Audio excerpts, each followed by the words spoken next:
नमस्कार। श्री गणेशाय नमः। ओम भगवते वासुदेवाय नमः। अॼु मां तव्हांखे ॿुधाए थी कथा श्री सत्यनारायण स्वामी जी। अध्याय पहिरियों।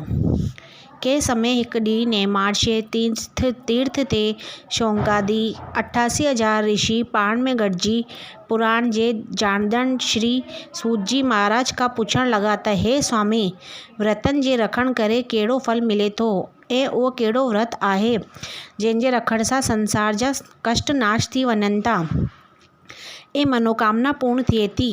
सो हे महामुनि, तव्हां कृपा करे असां सभिनि खे सम्झायो। श्री सूत जी महाराज सभिनि जी अहिड़ी इच्छा ॾिसी प्रेम सां चवण लॻो त हे ऋषियो, हिकिड़े ॾींहुं श्री विष्णु भॻवान खां जेकी नारद मुनि सवाल पुछियो हो ऐं जेका कथा श्री विष्णु भॻवान ॿुधाई हुई सा कथा मां तव्हांखे ॿुधायां थो, सो ध्यानु ॾेई ॿुधो।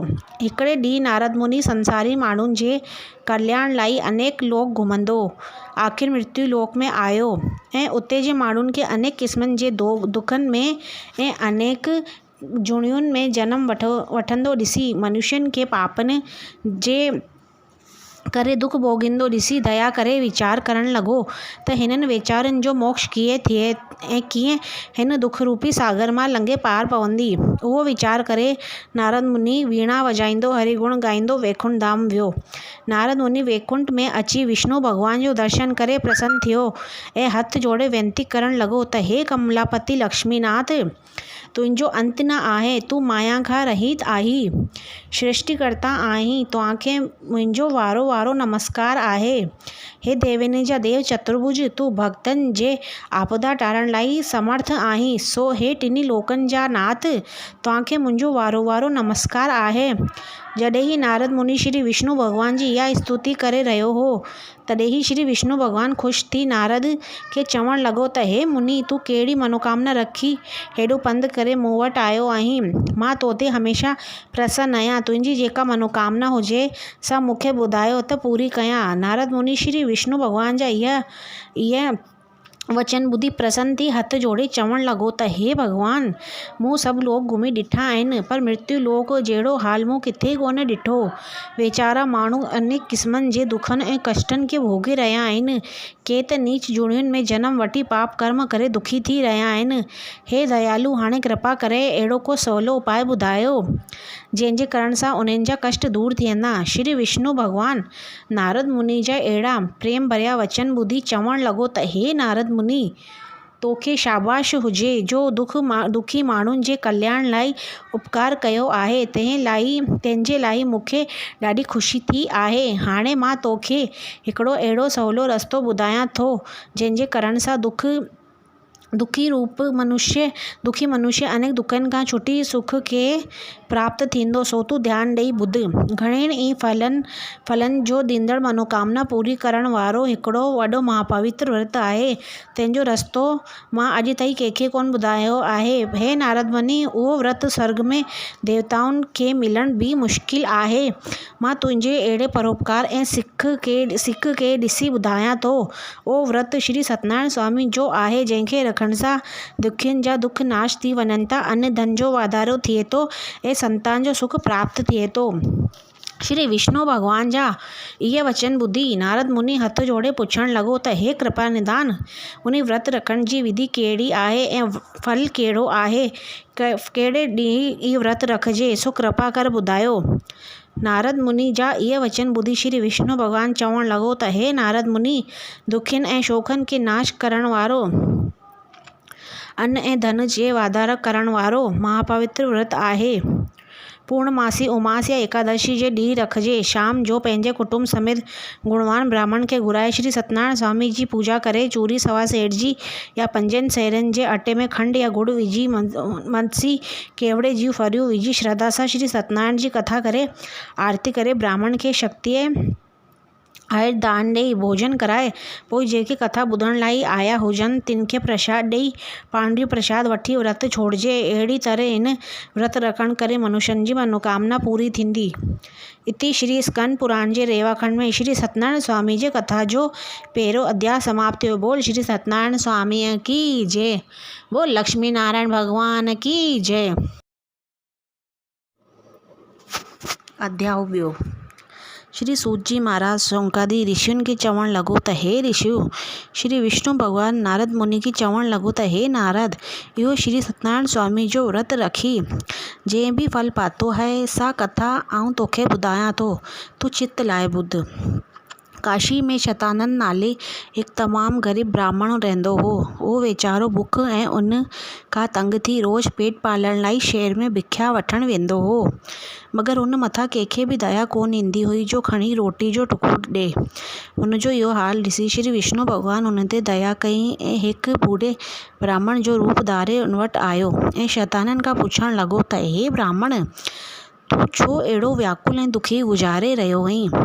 ब्राह्मण बूढ़े ब्राह्मण खे चयो त महाराज, मां तमामु ग़रीब ब्राह्मण आहियां ऐं रोज़ पेट पालण लाइ शहर में भिख्या पिनणु वेंदो आहियां, मगर क़िस्मत का अहिड़ी अथमि जो मूं ते को बि दया कोन थो करे, जे करे मां दुखी गुज़ारे रहियो आहियां। जेकॾहिं को उपाय तव्हांखे सुझे त तव्हां दया करे मूंखे ॿुधायो।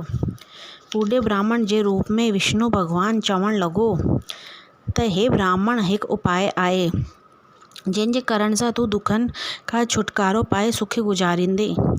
सो ही आहे त तूं सत्यनारायण स्वामी जो विर्त रखी ऐं उनजी पूजा करे जो दिलि घुरिया फल ॾींदो आहे। शतानन बूढ़े ब्राह्मण जी इहा ॻाल्हि ॿुधी पुछणु लॻो त उहो श्री सत्यनारायण स्वामी कहिड़ो आहे जंहिंजे पूजा ऐं विर्त रखण सां आऊं हिन दुख खां छुटी पवंदसि। बूढ़े ब्राह्मण सत्यनारायण स्वामी जी ॿुधाई हिन रीति ॿुधायसि। श्री सत्यनारायण स्वामी उहो आहे जो अंतर्यामी आहे, हर अंध हाजिर हुजर आहे, मनोकामना पूरी कंदड़ आहे, अविनाशी आहे, परब्रह्म ऐं सभिनि जे कष्टनि खे निवृत्त करण वारो कमलापति आहे। उनजी तूं सची श्रद्धा सां पूजा करे विर्त रख त दुखनि खां छुटी पवंदे। एतिरो चवंदे बूढ़ो ब्राह्मण, जो पाण विष्णु भॻवानु हो, शतानन खे सत्यनारायण स्वामी जे विर्त रखण ऐं उन जे पूजा करण जी विधि ॿुधाए हली वियो। शतानन ब्राह्मण घर अची सॼी ॻाल्हि पंहिंजी स्त्रीअ सां कई ऐं मन में पको इरादो कयो त सुभाणे कीअं बि करे ज़रूरु विर्त रखंदसि ऐं सॼी राति निंड बि न आयसि। सुबुह थींदी ई उथी सनानु पाणी करे स्त्री खे चयई त तूं सफ़ाई करे घर खे शुद्ध करे, छोजो अॼु ज़रूरु श्री सत्यनारायण स्वामी जो विर्त रखबो। इहे चई भिख्या लाई झोली खणी शहर में वियो। ईश्वर जी कृपा सां उन ॾींहुं खेसि भिख्या में अॻे खां ॿीणो धन मिलियो। सो सत्यनारायण जा गुण ॻाईंदो घर पहुतो। पोइ पंहिंजनि मिटनि माइटनि खे घुराए सत्यनारायण स्वामी जो पूजन करणु लॻो त हे पारब्रह्म, हे अनाथनि जा नाथ, आऊं थोरी बुद्धीअ वारो ऐं घटी जाति वारो तुंहिंजी शरण आयो आहियां। हे विष्णु भॻवानु, मुंहिंजी दुख नाश कर। हे लक्ष्मीपति, तूं मुंहिंजी मनोकामना पूरी कर। अहिड़ी तरह प्रार्थना करे व्रत छोड़ियई। थोरे वक़्त में ई उहो ब्राह्मण दुखनि खां छुटी अन्न धन खे पाए सुखी गुज़ारण लॻो। शतानन श्री सत्यनारायण जे व्रत ऐं पूजन जी अहिड़ी महिमा ॾिसी हर महीने व्रत रखण लॻो ऐं आख़िर सभिनि पापनि खां छुटी मुक्त थियो। सूत जी महाराज शौंकादी ऋषियुनि खे चवणु लॻो त हे ऋषियो, श्री विष्णु भॻवानु नारद मुनि खे चवणु लॻो त हिन रीति जेको मनुष्य सत्यनारायण स्वामी जी पूजा करे श्रद्धा सां व्रत रखंदो सो निश्चय दुखनि खां छुटी मुक्तिअ खे प्राप्त थींदो। शौंकादी ऋषि सूत जी महाराज खे वेनती करे चवणु लॻो त हे स्वामी, तव्हां जेका बि कथा शतानन जी ॿुधाई हुई सा ॿुधी ॾाढो ख़ुशि थी आहियां, पर शतानन खां सवाइ ॿिए खे इहो विर्त रखी फल पातो आहे या न, सो कृपा करे ॿुधायो। इहा ॻाल्हि ॿुधी सूत जी महाराज ख़ुशी थी चवणु लॻो त हे ऋषियो, हिकिड़े काठियार हो जो हमेशा जंगल मां काठियूं करे शहर में विकिणंदो हो ऐं पेट पालना कंदो हो। सो विर्त रखी जे रीति मुक्तिअ खे कीअं प्राप्त थियो सा कथा तव्हांखे ॿुधायां थो, तव्हां ध्यानु ॾेई ॿुधो। हिकु काठियार हूंदो हो जो रोज़ काठियूं मथे ते खणी शहर में अची विकिणंदो हो। हिकु ॾींहुं काठियारू शतानन ब्राह्मण जे घर वटां लंघियो। उन में व्याकुल हो, जंहिं करे ब्राह्मण जे घर लंघे आयो ऐं शतानन खे पूजा कंदो ॾिसी पाण बि पुछणु लॻो त हे महाराज, हीअ तव्हां कंहिंजी कथा करे रहिया आहियो? शतानन काठियार खे चयो त आउं श्री सत्यनारायण स्वामी जो पूजन करे रहियो आहियां, जो धन वधाइण वारो, दुख खे नाश करण वारो आहे। उन दुख भंजन मूंखे एॾे पद ते आंदो आहे। तूं बि थोरो तरसी कथा ॿुधी प्रसाद वठी पोइ वञिजई। काठियारियूं इहा ॻाल्हि ॿुधी ॾाढो ख़ुशि थियो ऐं मन में वीचार करणु लॻो त इहे आहे त सुभाणे मां बि सत्यनारायण स्वामी जो विर्तु रखी पूजन कंदसि। इहो वीचार करे प्रसाद वठी काठियूं मथे ते खणी वञी विकिणियईं।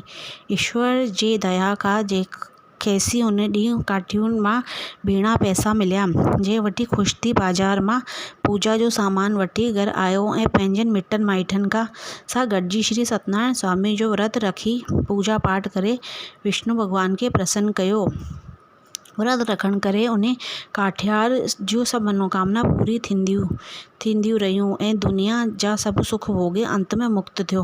इति श्री स्कांद पुराण जे रेवाखंड में श्री सत्यनारायण स्वामी जे कथा जो ॿियो अध्याय समाप्त थियो। बोल श्री सत्यनारायण स्वामी की जय, बोल लक्ष्मी नारायण भगवान की जय। अध्याय टियों। श्री सूत जी महाराज शौनकादि ऋषियुनि खे चवणु लॻो त हे ऋषियो, श्री विष्णु भॻवान नारद मुनि खे चवणु लॻो त हे नारद, मां तोखे बि कथा साधू नाले वाणीअ जी ॿुधायां थो, जंहिं श्री सत्यनारायण जो विर्तु रखे कथा वासे औलाद वरितो पर कथा कोन कई, आख़िर घणा दुख ॾिसी कथा कयई ऐं सुखी थियो। उल्कामुख नाले सत्यवादी राजा हूंदो हो, जो पंहिंजे सुशील स्त्रीअ परमुग्धा सां गॾिजी बदुरशील नदीअ जे किनारे ते श्री सत्यनारायण स्वामी जो विर्तु रखी श्रद्धा सां पूजा करे रहियो हो त उन वक़्ति साधू नाले वाणियो घुमंदो फिरंदो अची उते निकितो ऐं राजा खे पूजा कंदो ॾिसी पुछियई त हे राजन, तव्हां कंहिंजो पूजन करे रहिया आहियो? राजा साधू खे ॿुधायो त इहो पूजन आउं औलाद जे लाइ करे रहियो आहियां। आउं श्री सत्यनारायण स्वामी जो विर्तु रखियो अथमि, जो ज़रूरु मनोकामना पूरी करण वारो आहे। साधू बि उन विर्तु रखण जी विधि पुछण लॻो त चयई त मां ॻोठु वञी इहो विर्तु रखंदसि, छो त मूंखे बि औलाद कोन आहे। वाणियो साधू राजा खां मोकिलाए थोरी ॾींहंनि में अची पंहिंजे घर पहुतो ऐं राजा वारी ॻाल्हि पंहिंजे ज़ाल लीलावंती सां कयई त चयई त उहो विर्तु तॾहिं ई रखंदा जेको औलाद पैदा थींदी। इहे चई थोरा ॾींहं गुज़ारे वापारु करणु हली वियो। ईश्वर जे कृपा सां लीलावंती गर्भवती थी। पूरे 10 महीने खेसि हिकु सुशील धीउ ॼाई, जंहिंजो नालो कलावंती रखी वियो। साधू बि वापारु करे मोटी वियो। हिकिड़े ॾींहुं लीलावंती पंहिंजे पतीअ खे चयो त हे स्वामी श्री सत्यनारायण, असांजी मनोकामना पूरी कई आहे, इन करे असां विर्तु रखूं? तंहिं ते साधू चयो त हा बराबरि, हाणे जॾहिं कलावंती जी शादी थींदी तॾहिं ई रखंदासीं। कलावंती वॾी थींदी रही। आख़िर जॾहिं ही विवाह जे लाइक़ु थी तॾहिं हिकिड़े ॾींहुं साधू पंहिंजे ब्राह्मण खे घुराए वर जी जांच लाइ चयो। ब्राह्मण साधू जे चवण सां पटानन कंचनपुर में हिकु छोकिरो ॾिसी आयो, जो सुशील ऐं गुणवान हो। साधू खे उहो छोकिरो पसंदि आयो ऐं हिकदमि मूड़ो चिटो ब्राह्मण हथां छोकिरे जे माइटनि खे मोकल ॾिनो। थोरनि ॾींहंनि खां पोइ विवाह थी गुज़रियो, मगर हिन साधू खे श्री सत्यनारायण स्वामी जे विर्तु जी का बि परवाह न रही। इन कूड़े संकल्प करे परमात्मा हुन मथां कोप करणु लॻो। कुझु ॾींहंनि खां पोइ साधू ऐं संदसि नाठी वापारु कंदे कंदे रत्नसारपुर नाले नगर में अची पहुता। तॾहिं उते जे राजा चंद्रकेतु जे महिलात मां के चोर चोरी करे विया ऐं चोरियल माल जिते साधू नाठीअ समेत टिकियो हो हुते ई छॾे वठी भॻा। राजा चोरनि जे पुठियां सिपाही भॼाया, जे जांच कंदा उते अची पहुता। साधू जे भरिसां चोरियल माल पियल ॾिसी ॿिन्हिनि खे हथकड़ियूं हणी राजा जे दरबार में पेश कयनि। राजा बिना कुझु सोच वीचार जे हुकुम कयो त ॿिन्हिनि खे वञी क़ैद में विझो। हिननि घणेई मिनतूं कयो त असां ॿेॾो ई आहियूं, पर श्री सत्यनारायण स्वामी जे माया करे हिननि जी का बि ॻाल्हि ॿुधण में न आई ऐं संदसि जेको बि माल हो हाणे खजाने में विधऊं। होॾां साधू जे स्त्रीअ जे ऐं धीअ जा हाल बि बुरा थिया। जेका मिल्कियत हुई सा सभु चोर खणी विया। माऊं धीअ बुख में उन ऐं व्याकुल थी धरी धरी रोटीअ टुकुर पिनण लॻियूं। हिकिड़े ॾींहुं हिकु ब्राह्मण जे घर पहुतियूं, जिते श्री सत्यनारायण स्वामी जो पूजन थी रहियो हो। हुयो बि हुते वेही कथा ॿुधण लॻियूं ऐं प्रसाद वठी खाधऊं। तॾहिं ई लीलावती कलावती खे चयो त तुंहिंजे पिता बि सुखा कई हुई जा अॼु ताईं पूरी कोन कई आहे। शायदि इन करे एतिरा दुख ॾिसी रहिया आहियूं। छो न पाण सुभाणे श्री सत्यनारायण स्वामी जो व्रत रखूं। इहो वीचार करे ॿिए ॾींहुं व्रत रखी श्री सत्यनारायण स्वामी खां भुल बख़्शाए चवण लॻो त हे आनंद स्वरूप, हे अनाथानी जा नाथ, हे पारब्रह्म परमेश्वर, असां ते दया कर ऐं मुंहिंजे पतीअ जो जेको ॾोह आहे सो तूं बख़्शाए, उन ते दया कर। श्री सत्यनारायण स्वामी लीलावती जी अहिड़ी प्रार्थना ते ख़ुशि थियो ऐं हिन राजा चंद्रकेतु खे सुपिने में चयई त हिननि ॿिन्हिनि वापारियुनि खे छॾे ॾिजे ऐं ईअं न कंदे त मां तुंहिंजो सॼो राजपाट नास कंदसि। सुबुह थींदे राजा सुपन वारी ॻाल्हि वज़ीर सां कई। वज़ीर ॿिन्हिनि खे सुठा वस्त्र पाराए ऐं जेको धनमाल हुअनि उन्हनि खां ॿीणो चोड़ो ॾेई चवण लॻी त हो दुख प्रारब्ध जे करे भोॻियो आहे। साधू ऐं संदसि नाठी ख़ुशि थी राजा खां मोकिलाए अची गोराब में चढ़िया ऐं गोराब हकलाए विया। इति श्री स्कांद पुराण जे 13वें खंड में श्री सत्यनारायण स्वामी जे कथा जो 8वां अध्याय समाप्त थियो। बोल श्री सत्यनारायण स्वामी की जय। बोल लक्ष्मी नारायण भगवान की जय। अध्याय 4। श्री सूत जी महाराज सौंकादी ऋषियुनि खे चवण लॻो त हे ऋषियो, श्री विष्णु भॻवानु नारद मुनि खे चवण लॻो त हे नारद, जॾहिं ही सहुरो ऐं नाठी देसनि जो सैर कंदा ऐं वापारु कंदा अची पंहिंजे शहर में वेझो पहुता, तॾहिं श्री विष्णु भॻवानु हिननि जी परीक्षा वठण लाइ हिकु सन्यासी जो रूप धारे गोराब वटि अची चवण लॻो त हे वापारी, तव्हांजे गोराब में छा पियल आहे, उन्हनि में कुझु मूंखे बि दान ॾियो। त वापारी धन जे मगरूरी विचां चवण लॻो त हे ब्राह्मण, असांजे गोराब में कुझु बि कोन आहे, रुगो खख पन आहिनि। सन्यासी उनजी अहिड़ी मगरूरी ॾिसी चवण लॻो त तुंहिंजो चवणु सच आहे, हिन गोराब में खखनि ऐं पननि खां सवाइ कुझु बि कोन हूंदो। इहे चई सन्यासी हली वियो। साधू गोराब हलाइण लॻो, तॾहिं उहो हल्को ॾिसी अजब में पइजी वियो। जा खणी ॾिसे त गोराब खख पननि सां भरियल पियो आहे। इहो हाल ॾिसी साधू बेहोश थी किरी पियो। तॾहिं संदसि नाठी खेसि होश में आणे चवण लॻो त एतिरो व्याकुल छो था थियो। इहो सभु दुख उन सन्यासी सां कूड़ ॻाल्हाइण करे थियो आहे। हाणे उनजी शरण वठण सां ई दुख दूर थींदा। साधू ऐं नाठी सन्यासी जे ॻोल्हा में निकिता। कुझु वक़्त में सन्यासी खे ॻोल्हे लधऊं ऐं संदसि पेरनि ते किरी चवण लॻा त हे स्वामी, असां ते क्षमा कयो, असां खां भुल थी वई आहे जो तव्हां सां कूड़ ॻाल्हायो आहे। तॾहिं ही सन्यासी चवण लॻो त हे साधू, तो औलाद थियण लाइ श्री सत्यनारायण स्वामी जे व्रत रखण जी सुखा करे व्रत न रखियो अथई, तंहिं करे हेतिरो दुख ॾिसी रहियो आहीं। साधू खे हाणे यादगिरी आई त मां बराबरि 2 भेरा सुखा करे फिरियो आहियां। सो हू शर्मिंदो थी भुल बख़्शाइण लॻो त हे प्रभु, मुंहिंजो अपराध क्षमा करियो ऐं दया करे मुंहिंजे धन माल जीअं हो तीअं करियो। बाक़ी घर पहुचण शर्त व्रत अवश्य रखंदसि।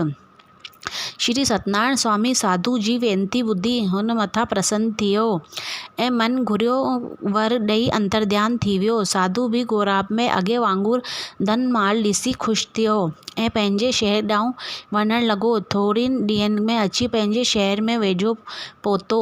हिकिड़े नौकर खे अॻुवाट ख़बर ॿुधाइण लाइ घर मोकिलियई। साधू जी स्त्री लीलावती उन वक़्तु श्री सत्यनारायण स्वामी जो पूजन करे रही हुई। सो ख़ुशीअ में भरिजी तड़ी तकड़ी में पूजा करे पतीअ जे गोराब ॾांहुं वञण लॻी। कलावती खे चयई त तूं बि पूजन करे पोइ अचिजई।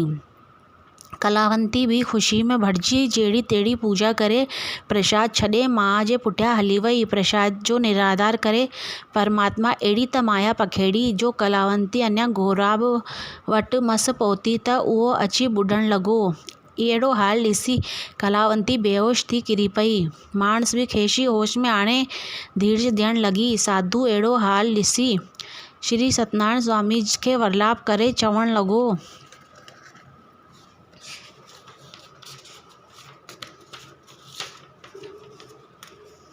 त हे दीन दयाल, असां जेके बि पूर्व जन्म में या हिन जन्म में पाप कया हुजनि उन्हनि लाइ खिम्या कर। हे दयाल तूं असां ते दयालु, तूं असांखे बचाए। उन वक़्तु आकाशवाणी थी त कलावंती सत्यनारायण स्वामी जे प्रसाद जो निराधार करे आयो आहे। हाणे वरी वञी भुल बख़्शाए प्रसाद वठी अचे त संदसि पति खेसि मिलंदसि। आकाशवाणी ॿुधी कलावंती घर वई ऐं श्रद्धा सां प्रसाद खाई भुल बख़्शाए पोइ गौराप ते अची पंहिंजे पतीअ सां मिली ऐं सभु ख़ुशियूं कंदा घर अची सत्यनारायण स्वामी जे प्रेम ऐं श्रद्धा सां विर्त रखियऊं। आख़िर संसार जा सुख भोगे सभिनि पाप खां मुक्त थी विया। इति श्री स्कंद पुराण जे रेवा खंड में श्री सत्यनारायण स्वामी जी कथा जो चौथो अध्याय पूरो थियो। बोल श्री सत्यनारायण स्वामी की जय। बोल लक्ष्मी नारायण भगवान की जय। अध्याय पंजो। श्री सूत जी महाराज शौनकादि ऋषियुनि खे चवणु लॻो त हे ऋषियो, श्री विष्णु भॻवानु नारद मुनि खे चवणु लॻो त हे नारद, हाणे तुंगध्वज राजा जी कथा ॿुधायां थो। जे प्रसाद जो निराधार करे त दुख पातो, उहा कथा तव्हां ध्यानु ॾेई ॿुधो। तुंगध्वज नाले हिकिड़ो धर्मात्मा राजा हूंदो हो। उहो हिकु ॾींहुं शिकार कंदो हिकु वन में अची निकितो, जिते ग्वाला पंहिंजे कुटुंब समेत श्री सत्यनारायण स्वामी जो पूजन करे रहिया हुआ। राजा पंहिंजे अभिमान में श्री सत्यनारायण स्वामी खे नमस्कार बि कोन कई ऐं जेको प्रसाद मिलियो सो बि उते ई छॾे वियो।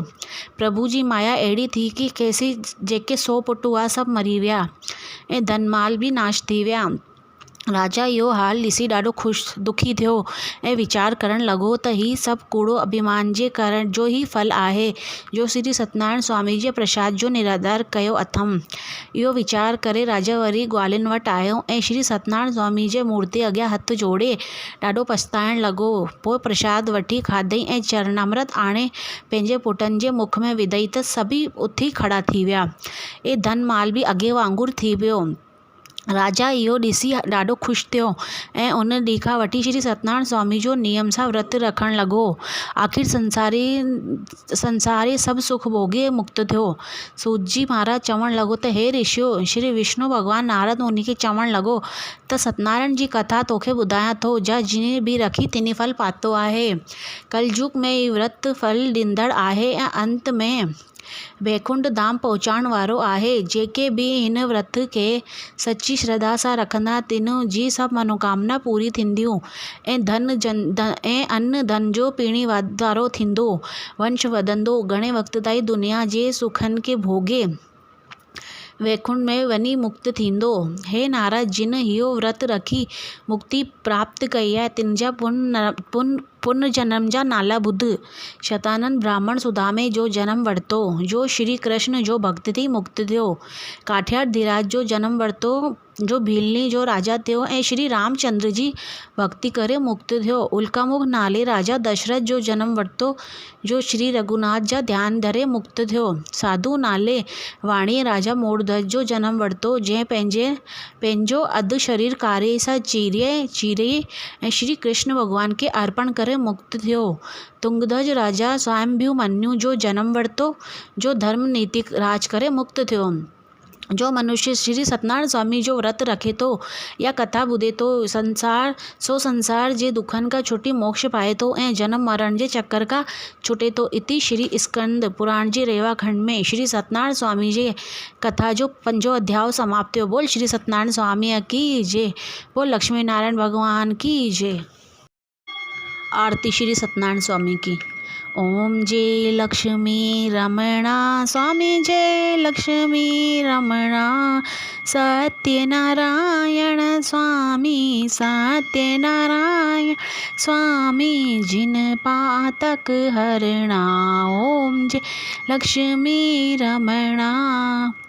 रतन जड़ित सिंहासन अद्भुत छवि राजे स्वामी अद्भुत छवि राजे।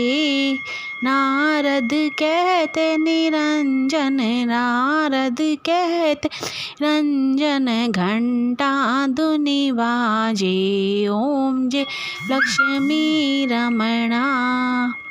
प्रगट भये कली कारण द्विज को दर्श दी प्रभु तुझको दास दिया, बूढ़ा ब्राह्मण बनकर, बूढ़ा ब्राह्मण बनकर कंचन महल किया।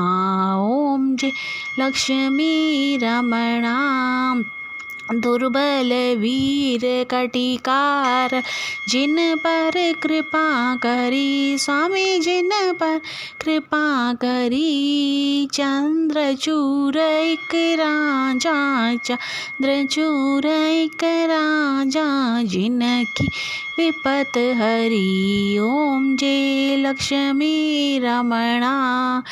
वेश्य मनोरथ पायो, श्रद्धा तुझ दीनी, प्रभु श्रद्धा तुझ दीनी। सो फल भोग्यो प्रभु जी, सो फल भोग्यो प्रभु जी, फेर स्तुति कीनी।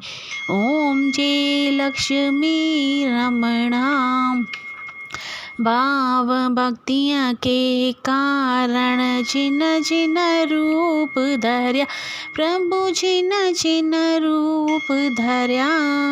श्रद्धा धारण कीनी, श्रद्धा धारण कीनी, तिनका कार्य सर्या। ओम जय लक्ष्मी रमणा। ग्वाल बाल संग राजा, वन में भक्ति करे, स्वामी वन में भक्ति करे। मन वांछित फल दीनो, मन वांछित फल दीनो, दीन दयाल हरे। ओम जय लक्ष्मी रमणा। चढ़त प्रसाद सवायो, कदली फल मेवा, स्वामी कदली फल मेवा। दीप धूप तुलसी से, दीप धूप तुलसी से, राजी सत्य देवा। ओम जय लक्ष्मी रमणा। श्री सत्यनारायण स्वामी जी की आरती जो कोई नर गावे, प्रभु जो कोई नर गावे। तन मन सुख संपत्ति, तन मन सुख संपत्ति, मन वांछित फल पावे। ओम जय लक्ष्मी रमणा।